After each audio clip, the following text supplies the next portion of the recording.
الحساسية ديال الحب بلا شك، يعني أول مرة يعني في حياتك غتكون سمعتي بهذا المصطلح، حيتاش انت كتسمع الحساسية من الغبرة والحساسية ميكروبات والحساسية بزاف، ولكن ما عمرك سمعتي الحساسية ديال الحب.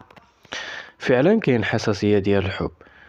واش ما عمرك شفتي ان واحد الشخص كاع ما كيصلح له الحب او لا هذيك العلاقة اللي كيدخل فيها؟ فهو دائما ملي كتلقاه مثلا دخل في شي علاقة الا كتلقاه مريض وبقى كيضعف والحالة المزاجية ديالو رجعت سيئة، وغير كيخرج من هذيك العلاقة تشوف السيد ولا السيدة ولا لاباس ولا لاباس وفرحان وتبارك الله عليه. مجرد انه عاود يدخل في شي علاقة جديدة كترجع الحالة الصحية ديالو تسوء وترجع عاود سيئة إلى أقصى درجة. هي الحساسية ديال الحب، هذا مرض نفسي وغادي نتكلموا عليه في حلقة إن شاء الله.